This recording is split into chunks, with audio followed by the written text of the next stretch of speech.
Commander, do you have a minute? I always make time for my officers.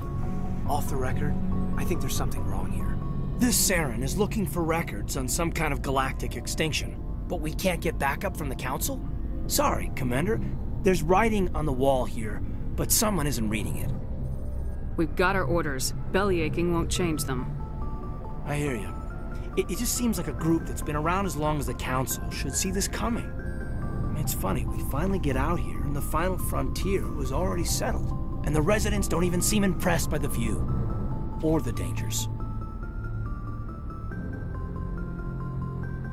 I'm sure your letters home are very poignant. Just keep this kind of sentimentality out of the CIC. Yes, ma'am. Sorry to have wasted your time. I'm right about the mission, though. I know it.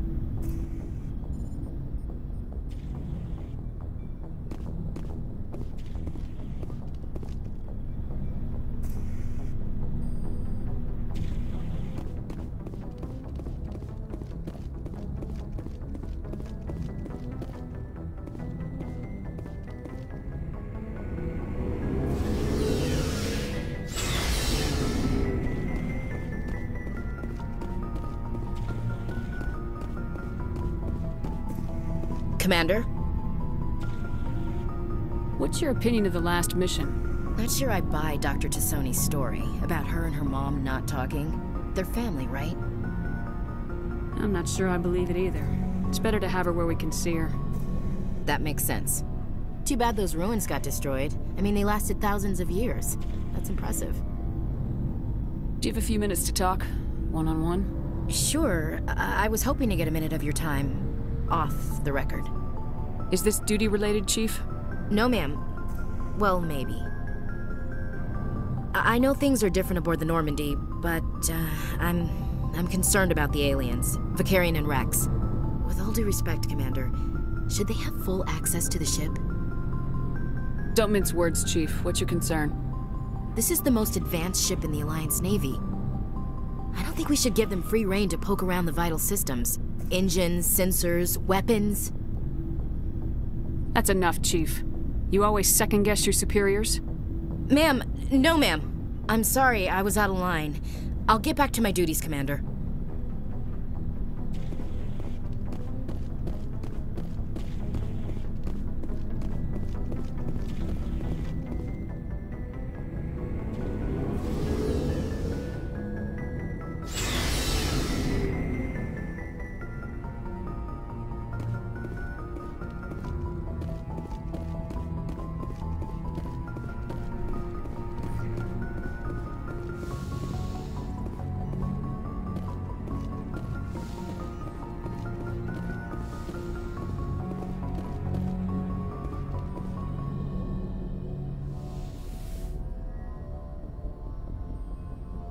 Commander, are you coming to check up on me?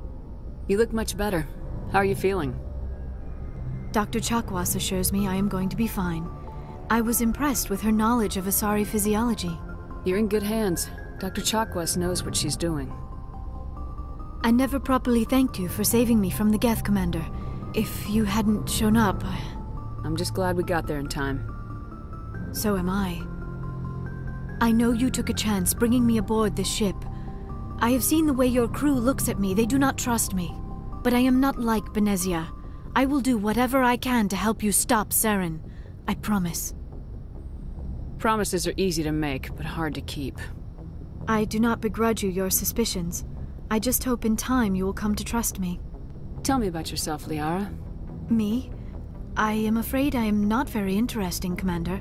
I spend most of my time on remote digs, unearthing mundane items buried in long-forgotten Prothean ruins. Hey, you're right. That doesn't sound very interesting.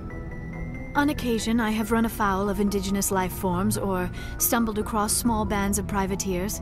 That probably does not seem very exciting to someone like you. I guess seeking out history's lost secrets holds a special appeal for me. I would give a century of my life to discover a beacon like the one you found on Eden Prime. You were actually touched by working Prothean technology. That is why I find you so fascinating, Commander. I'm not some artifact you can take back to your lab, Doctor. I am sorry, Commander.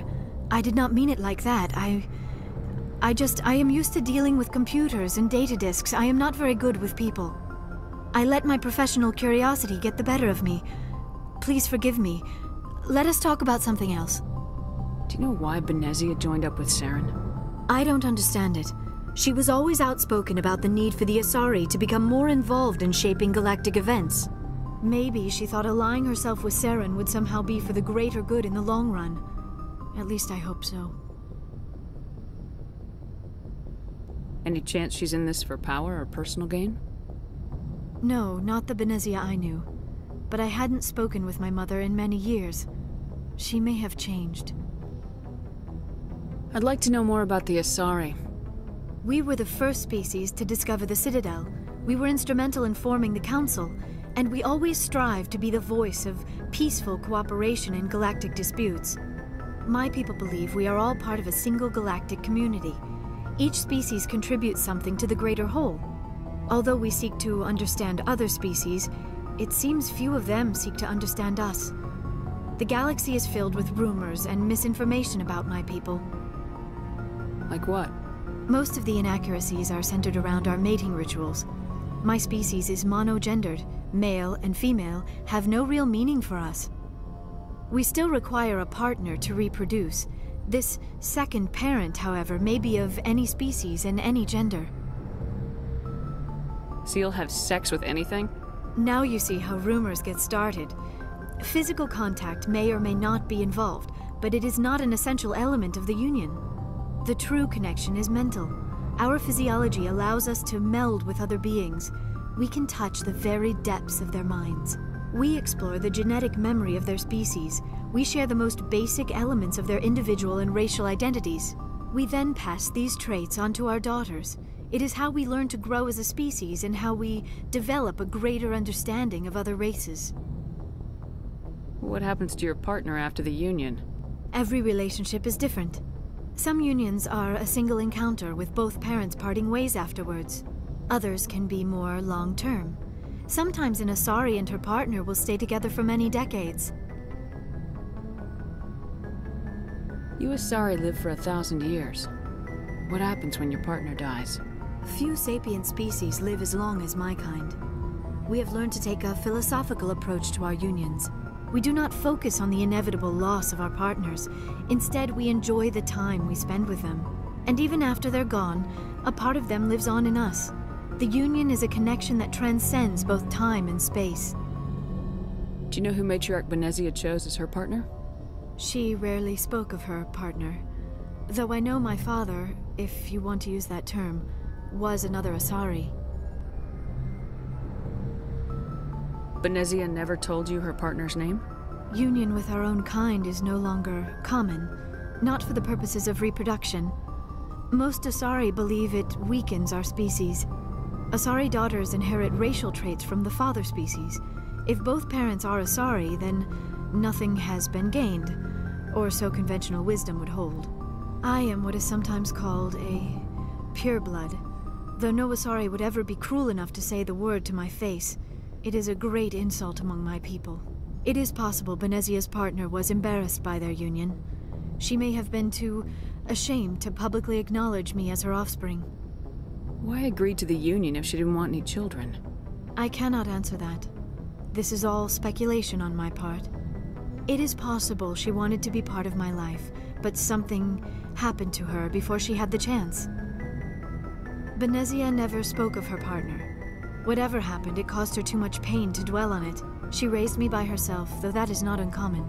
Many Asari raise their children alone, particularly if the father species is short-lived. Often the partner will pass on long before the child reaches maturity.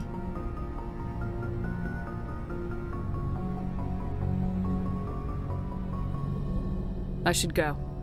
Goodbye, Shepard.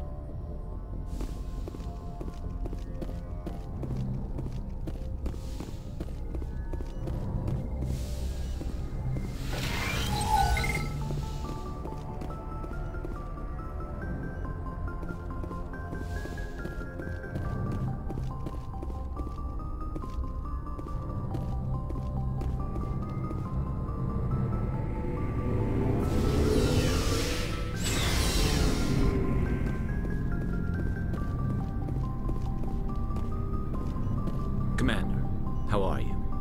Why did you want to be a C-Sec officer in the first place? That's a good question. There were several reasons, I guess. Like what? Probably the same as most officers. I wanted to fight injustice, wanted to help people. I guess my father had something to do with it, too. He was C-Sec, one of the best. I grew up hearing about his accomplishments or seeing his picture on the vids after a big arrest. He's taking my resignation pretty hard. He's not impressed that you're going after Saren? My father's a C-Sec man to the bone. Do things right or don't do them at all, he says. He thinks I'm being too rash, too impatient. He's worried I'll become just like Saren. He actually talked me out of becoming a Spectre when I was younger, for the same reasons.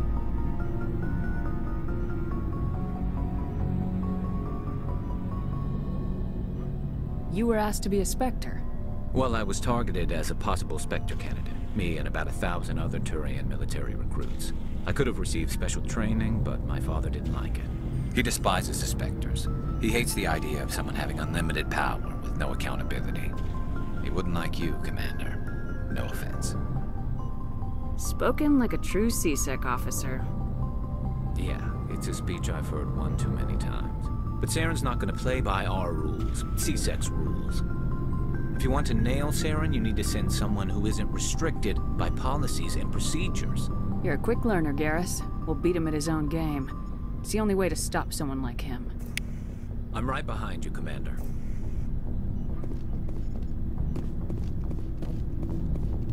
So, we've got Saren on the run. It won't be long now. Saren's good, but I'm better. Good. He's rotten. To the core.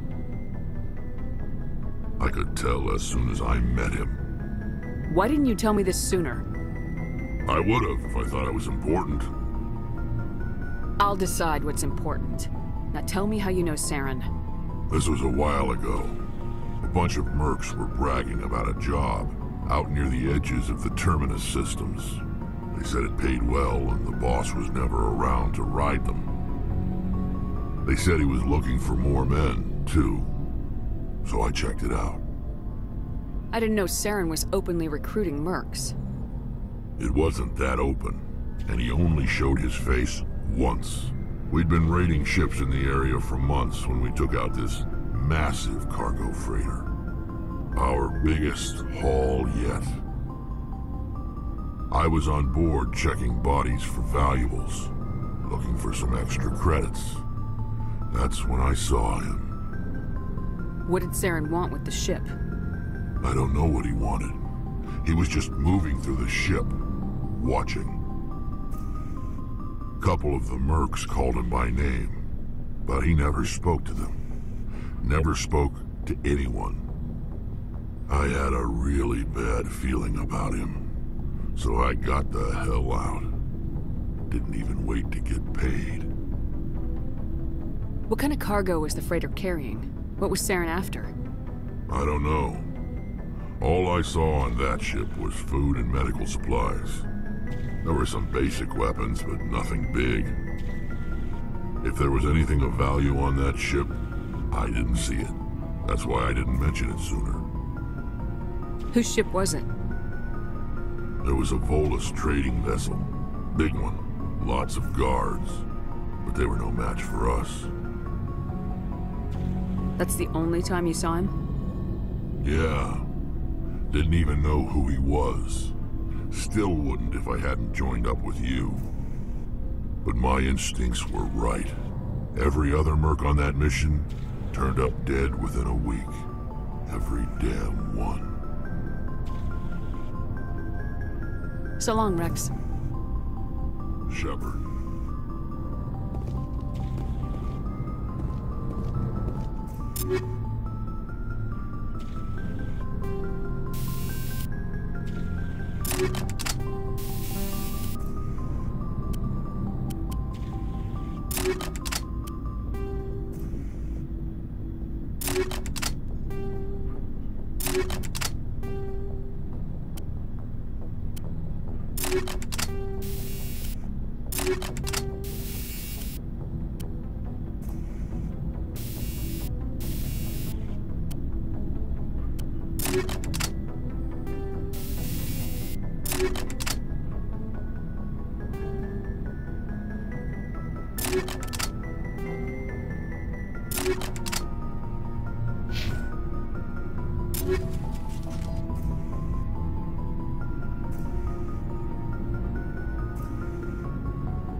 Looking for supplies?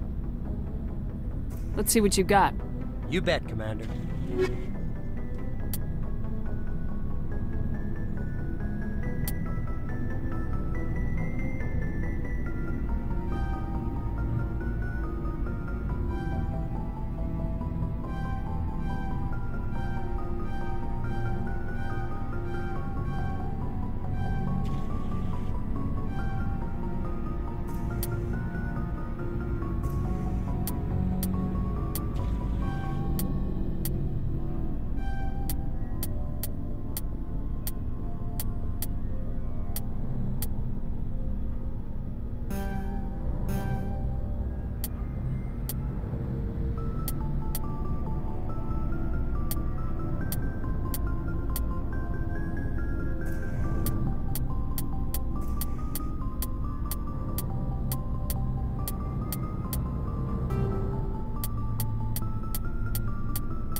Your ship is amazing, and your crew's been really great to me, especially your chief engineer. But I just sort of feel out of place. The Normandy runs so smooth it feels like we're not even moving. And the engines are so quiet. How do you sleep at night? The silence wakes you up? Back on the flotilla, the last thing you want to hear is silence. It means an engine's died or an air filter shut down. I guess you don't have to worry about that here. But old habits die hard. But it's more than just the silence. This ship feels so empty. It's like half the crew is missing. Back home, I couldn't wait to go on my pilgrimage. I couldn't wait to get away from the crowds. Now that I'm out here, I kind of miss them. Sometimes we don't appreciate what we have till it's gone. That's true. I'm starting to wonder if that's what the pilgrimage is really about. It's given me a whole new perspective on my people and our culture. You know, there's always a few who go on their pilgrimages and never return. I always assumed something bad happened to them. But maybe they just wanted a different life. You do plan to return to the migrant fleet, right? I could never abandon my people, Shepard. I will go back eventually. But we have to stop Saren first.